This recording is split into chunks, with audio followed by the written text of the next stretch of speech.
Hello and welcome দোস্তো, welcome to our YouTube channel the lifestyle diary. So guys, আজ আমি গিয়েছিলাম আমাদের বাড়ির পাশে বিবর্দা এবং তালডাংরার মাঝামাঝি জায়গায় একটা ইকো পার্ক রয়েছে, সেটাই ভিজিট করতে। যদিও শুনেছিলাম সেখানে কিছু নেই সেরকম দেখার, পুরো খাকা করছে জায়গাটা, তবু গিয়েছিলাম। তো সেটাই শেয়ার করবো আপনাদের সাথে। তো পুরো ভিডিওটার সাথে জুড়ে থাকুন আর ভিডিওটা মজা নিতে থাকুন।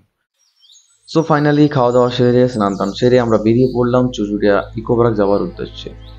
দু সাইডে শাল গাছ, মাঝে পিচ রাস্তা, হালকা আলো, খুব সুন্দর একটা পরিবেশ, খুব মনোরম একটা পরিবেশ। যেহেতু আজ গরম খুবই কম ছিল, সো এই পরিবেশে জার্নি করতে কার না ভালো লাগে। তো অনেকদিন পর যাচ্ছি জায়গাটাতে, তো একটু এক্সাইটেড আছি জায়গাটা কেমন হবে না হবে। তো আর দেখুন, কথা বলতে বলতে পৌঁছে গেছি আমরা চুচুড়িয়া ইকো পার্ক। এই হচ্ছে ইকো পার্কের মেন গেট। এখানে টিকিট মূল্য মাত্র 10 টাকা। যেহেতু কোনো লোক ছিল না, তাই আমরা নিজেরাই ঢুকে গিয়েছিলাম ভিতরে।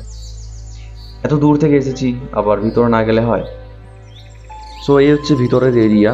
আপনি ভিতরে ঢুকলে প্রথমে এই জিনিসগুলো দেখতে পাবেন। খুব সুন্দর একটা জায়গা, কিন্তু পরিচর্যার অভাবে পুরো জায়গাটা নষ্ট হয়ে গেছে।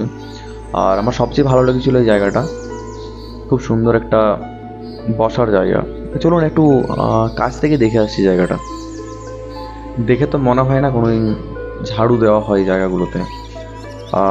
এই জায়গাটা আমার বললাম আগেই যে খুব ভালো লেগেছে জায়গাটা। খড়ের চাল, বসার জন্য চেয়ার, বাঁশের বেতের বেড়া। আর এই হচ্ছে শাল জঙ্গল, মানে বনের ভিতর। আপনি যত সামনের দিকে যাবেন তত শাল গাছ দেখতে পাবেন, আর এরকম রাস্তা। আপনি বাইক নিয়ে এলে অবশ্যই যেতে পারেন সামনের দিকে। এই ঠান্ডা পরিবেশে আপনার বাড়ি ফিরতে মনই চাইবে না, এত সুন্দর একটা জায়গা। কিন্তু এই জায়গাটা নিয়ে একটাই কথা বলার আছে আমার, এই জায়গাটা পরিচর্যার অভাবে পুরো নষ্ট হয়ে গেছে। আগেও বললাম, যেটা যদি কোনো বন দপ্তর বা বনকর্মী দেখে থাকেন এই ভিডিওটা, বা এমন কোনো মানুষ দেখে থাকেন যিনি হেল্প করতে পারবেন, এই প্লটটার উপরে কাজ করতে পারবেন। খুব সুন্দর প্লট এটা। আমাদের তালডাংরা, রতনপুর এবং এই সাইডে গোবিন্দপুর, এই যে এরিয়া আছে এই এরিয়ার মধ্যে কোনো রকম কোনো পার্ক নেই। শুধুমাত্র পার্ক ছিল এটাই, যেটা পুরো নষ্ট হয়ে গেছে। আমি শুনেছিলাম আগে যে অনেকে এখানে পিকনিক করতে যেত, অনেকে বাচ্চাদের নিয়ে যেত খেলা করানোর জন্য। সে জায়গাগুলো দেখাবো আপনাদের কি হয়ে আছে অবস্থাটা। যদি পারেন অবশ্যই জায়গাটার উপর কাজ করুন, এই জায়গাটা এইভাবে নষ্ট হতে দেবেন না আপনারা। বাস এটাই রিকোয়েস্ট ছিল আপনাদের কাছে।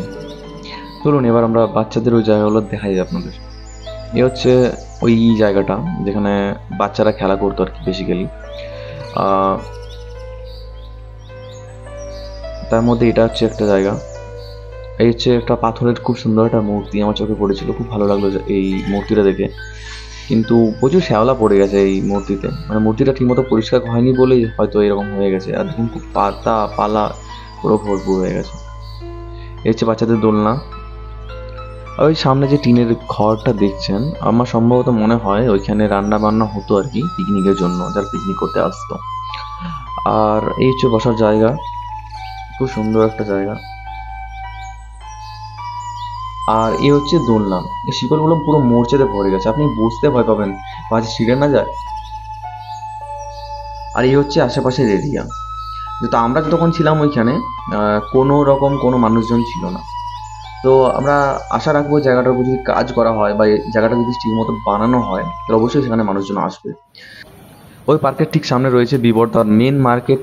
তো আমরা সেখানে গেলাম, সেখানে ভেজিটেবল চপ নিয়ে চপ খেয়ে বাড়ির উদ্দেশ্যে রওনা দিলাম। সো গাইজ, ভিডিওটা কেমন লাগলো অবশ্যই কমেন্ট করে জানাবেন। ভালো লাগলে চ্যানেলটাকে অবশ্যই সাবস্ক্রাইব করে দেবেন।